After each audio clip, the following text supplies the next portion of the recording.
Assalamualaikum warahmatullahi wabarakatuh.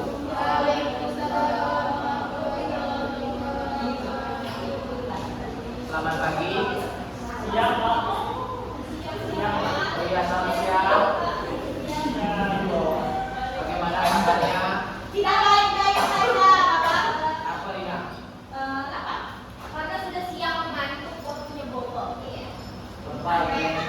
Di Bapak. Baik, Bapak. Baik, anak-anak. Bapak kok gitu sih? Sebelum kita mulai pelajaran pada siang hari ini, semoga Dwi Widianta untuk memimpin doa.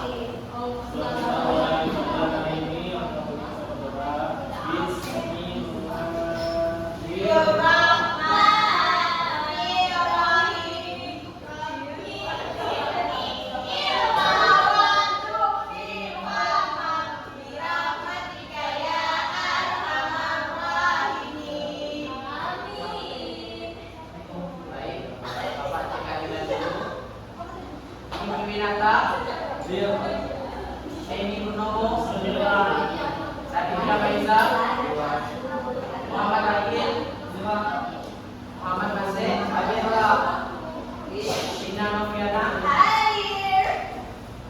Nela Barakata, Seliman Diana, Adelia Nuriati, Hartari, Aufa Tosabila, Widya, Latifah Tunisa, Sriyanti, Umma, Feni, Arsita. Ada yang tidak hadir kah?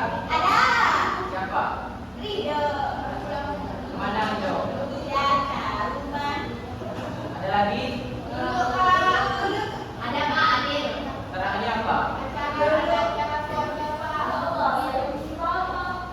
Baik, anak-anak. Minggu lalu kita telah belajar mengenai sholat fardu.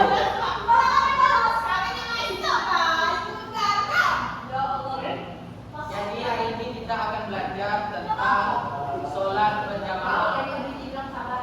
Sebelumnya Bapak mau tanya, di sini siapa yang sering sholat berjamaah? Berjamaahnya di masjid atau di rumah?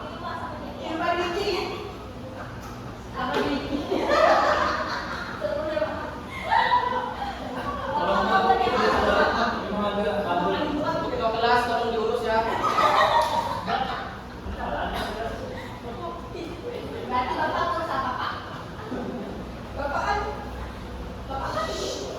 Saya jangan ribut.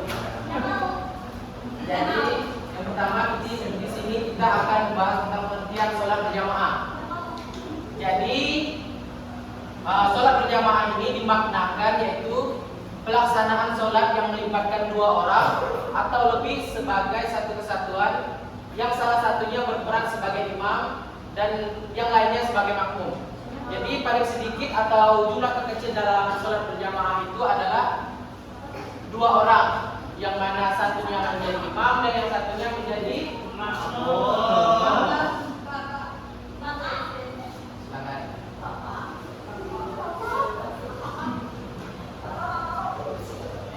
Nah, adapun untuk dasar-dasar atau hukum tentang sholat berjamaah itu yang mana di sini terdapat di dalam firman Allah di dalam Quran surah An-Nisa ayat 102.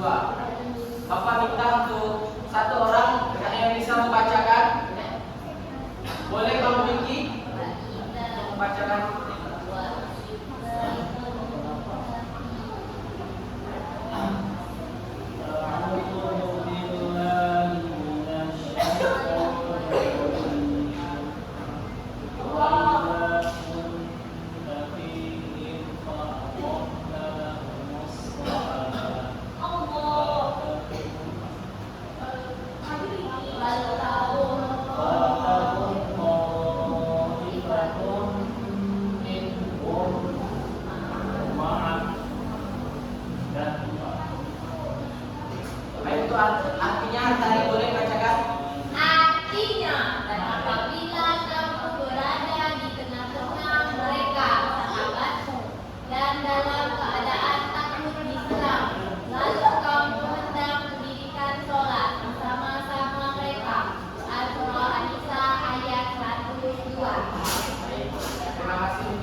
dalam Quran surat An-Nisa ayat 102 ini menjelaskan tentang pelaksanaan sholat berjamaah dalam kondisi darurat. Misalnya di dalam Quran surah ini waktu itu Rasulullah dalam kondisi perang waktu itu.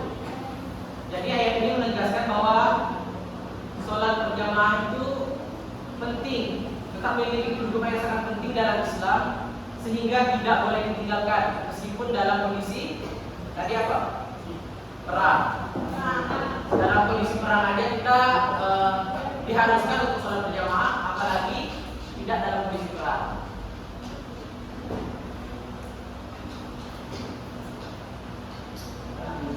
Kemudian di dalam hadis Nabi juga dijelaskan, di dalam hadis Nabi yang berbunyi sholat berjamaah itu lebih utama 20 derajat kedudukannya di sisi Allah daripada sholat sendirian. Jadi dalam hadis ini menjelaskan tentang keutamaan besar sholat berjamaah dibandingkan sholat secara sendiri. Makna 27 derajat dalam hadis tersebut adalah bahwa pahala sholat berjamaah itu dilipat gandakan hingga 27 kali lipat dibandingkan sholat yang dikerjakan hanya sendiri.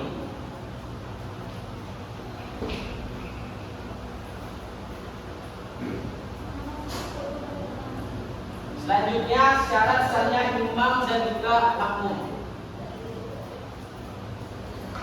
Jadi sholat berjamaah ini ada syarat-syarat sahnya agar sholat kita diterima oleh Allah. Yang pertama syarat sah imam. Jadi syarat sah imam yang pertama harus beragama Islam. Jadi jika diketahui imam adalah orang yang bukan agamanya Islam atau orang kafir, maka seorang makmum harus mengulangi sholatnya. Yang kedua, tidak hilangnya akalnya atau gila. Nah di sini jika gilanya tidak permanen, maka sholat jamaahnya tetap sah. Namun untuknya makruh. Yang ketiga, nanti dulu baru jelaskan. Yang ketiga, mumayyiz. Mumayyiz itu atau anak yang sudah mampu membedakan dua hal yang bertolak belakang, seperti anak tersebut bisa membedakan mana yang baik dan mana yang buruk. Yang keempat, jika terdapat makmum laki-laki, maka imam harus berjenis laki-laki. Tidak sah makmum laki-laki mengikuti imam yang waria atau perempuan. Tahu nak waria apa? Kemudian yang kelima, tidak berhadas kecil maupun besar. Jadi seorang imam itu harus bersih dari hadas kecil maupun hadas besar. Yang keenam, memiliki bacaan yang bagus dan mengetahui rukun-rukun sholat.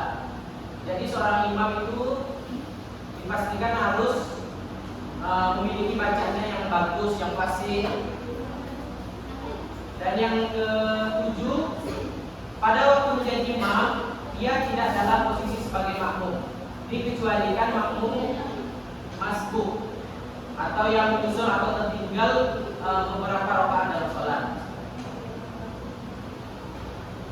Jadi itu syarat-syarat sah imam.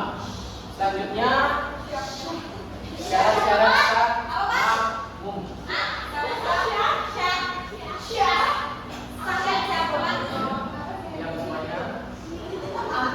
Selanjutnya syarat-syarat sah makmum. Yang pertama, berniat menjadi makmum kepada imam yang dipimpinnya bersamaan dengan pelaksanaan takbiratul ihram. Jadi berbeda dengan niat imam yang tidak wajib tetapi sunnah hukumnya. Namun ketika berniat maka imam tetap sah sholatnya. Hanya saja tidak mendapatkan keistimewaan sholat jamaah, kecuali sholat yang hukumnya sah yang tidak bergantung pada jamaahnya, seperti sholat Jumat, sholat berjamaah ketika hujan, sholat kaum. Sholat kaum itu sholat yang dalam kondisi tertentu, misalnya tadi dalam kondisi perang. Jadi imam wajib berniat bersama dengan takbiratul ihram. Yang kedua, beragama Islam. Jadi makmum juga harus beragama Islam. Yang ketiga, tidak hilangnya akalnya karena gila atau sebab lainnya. Yang keempat, mumayyiz atau bisa membedakan dua hal yang bertolak belakang. Dan yang kelima, sahnya berjamaah dilihat berdasarkan mazhab yang dianut makmumnya. Jadi, misalnya jika seorang bermazhab Syafi'i bermakmum kepada orang yang bermazhab Hanafi, yang misalnya telah dilarang untuk menyentuh wanita sebelum sholat dimulai, maka sholat makmum tersebut batal karena menyentuh wanita merupakan salah satu yang membatalkan hukum mengerjakan hal ini. Jadi imam sebelum sholat itu dipastikan harus sudah bersih dari hadas. Nah, dalam ketentuan ini berlaku kaidah makmum harus tidak mengetahui jika imam yang dipilih berhadas. Makmum juga tidak meyakini batal imam berdasarkan ijtihad yang dialihkan. Kemudian yang keenam, makmum tidak meyakini bahwa imam yang dipilih sedang dalam keadaan melanggar sholat qada atau mengganti sholatnya. Yang keenam, posisi makmum tidak lebih maju dibanding imamnya. Jadi jika barisan makmum lebih maju, maka sholatnya menjadi batal.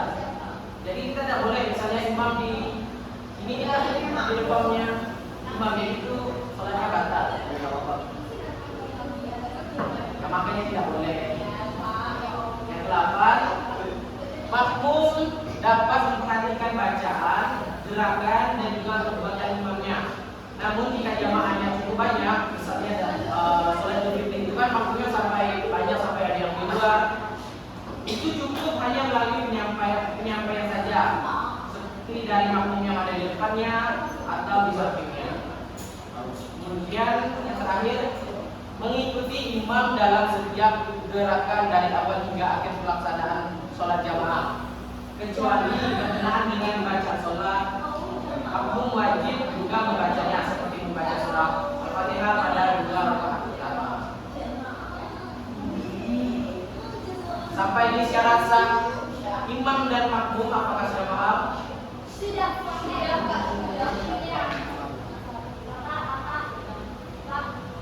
Ya. Baik, selanjutnya prioritas menjadi imam berdasarkan hierarkinya. Adapun prioritas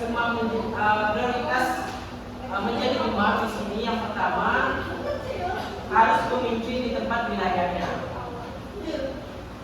Nah, jika tidak ditemukan pemimpin di tempat wilayahnya, maka yang paling berhak adalah imam tetap. Nah, jika masjid tidak memilikinya, maka dipilih lagi, yaitu penduduk setempat. Nah, jika tidak ditemukan atau sebaliknya penduduk setempat yang mampu menjadi imam, maka harus dipilih lagi berdasarkan kriterianya, yaitu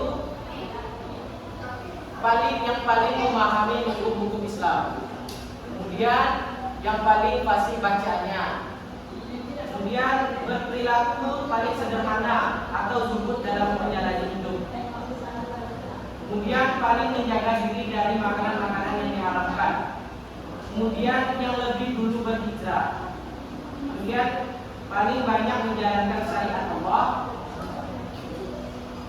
kemudian yang paling mulia keturunan dan juga nasabnya, paling baik tingkahannya, paling bersih penampilannya termasuk pakaian yang dikenakan, yang paling merdu suaranya.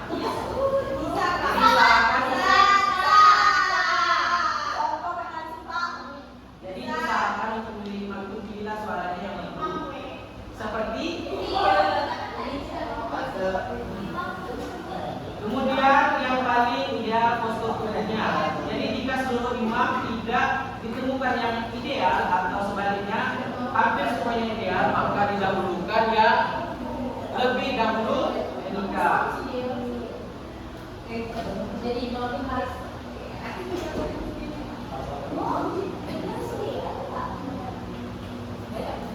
Nah, kemudian posisi imam dan makmum. Jadi di sini Bapak meminta membantu bapak? Pak, ada biji Pak, kalau pacaran sama notis kayak gimana jadi gimana? Jadi materi nanti.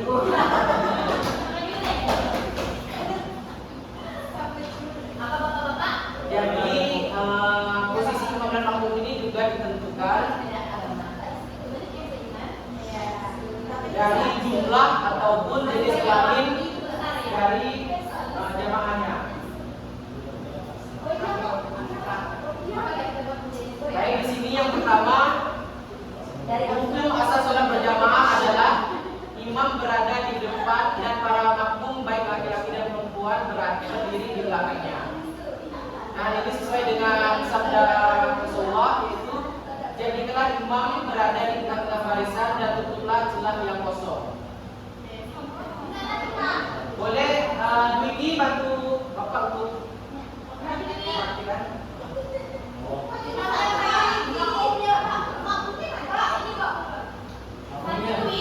Boleh dua orang.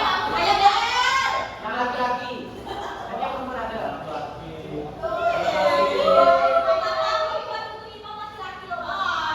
Boleh Muhammad Nasir. Boleh bantu bapak.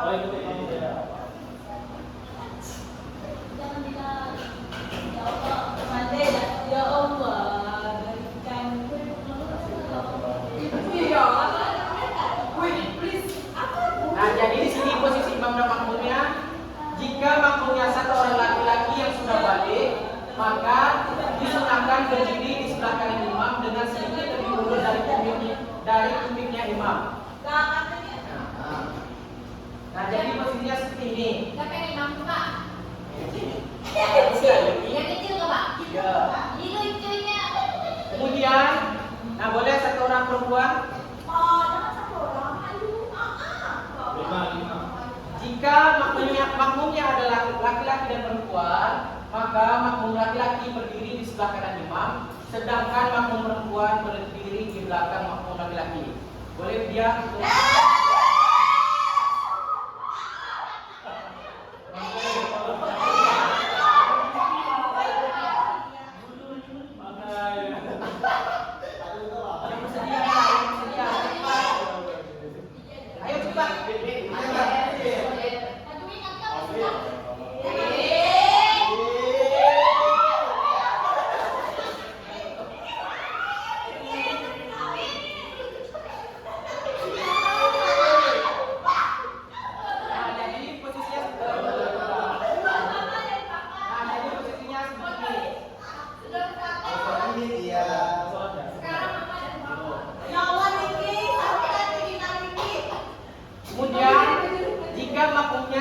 dari dua orang laki-laki atau seorang laki-laki dan seorang anak kecil, maka keduanya membuat satu barisan di belakang imam.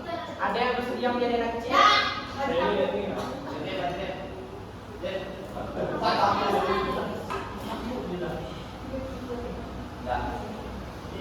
Nah, tanggaplah Widya ini anak kecilnya.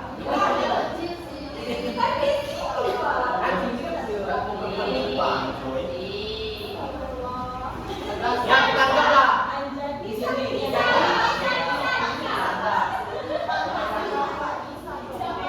Bapak ya.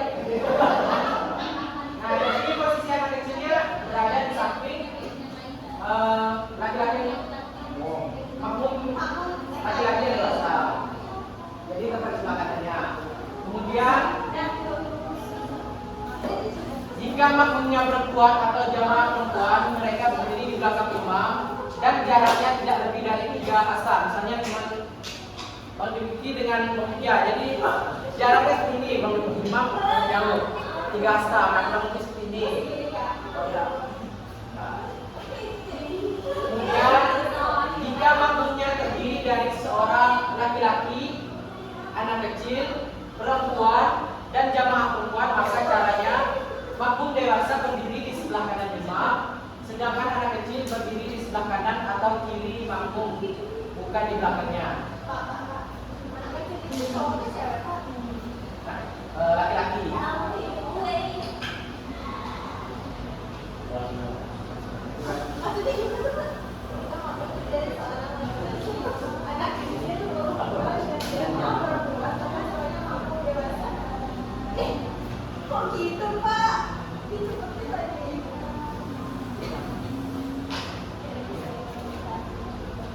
Ya kurang lebih tadi kita di ada anak kecil, dia anak kecil, siapa yang dulu? Ya kurang lebih seperti tadi. Kemudian yang terakhir, jika makmumnya terdiri dari sekelompok laki-laki, anak-anak kecil, ada yang mau jadi waria atau dan jamaah perempuan, maka barisan pertama diisi laki-laki dewasa, kemudian anak-anak dan waria, meskipun dia hanya sendiri, dan barisan terakhirnya adalah perempuan. Jadi meskipun dia waria, jadi dia tetap berada di barisan laki-laki. Ya. Waria kan kecil. Ini waria yang sampai lagi tadi. Baik. Terima kasih untuk waktu itu pembahasan baca ujian dan Bapak.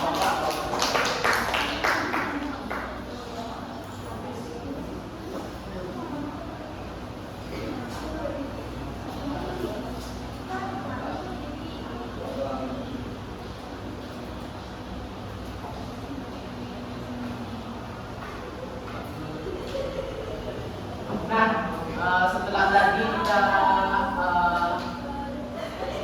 kalian telah mendengarkan penjelasan mengenai salat berjamaah, apakah sudah dipahami tadi dari praktiknya juga?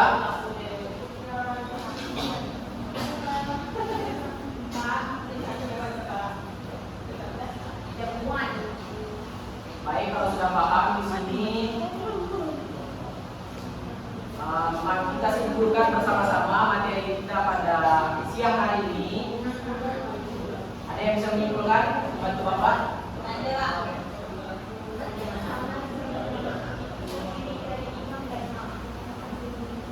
Boleh Kak Widya? Bantu Bapak menyimpulkan.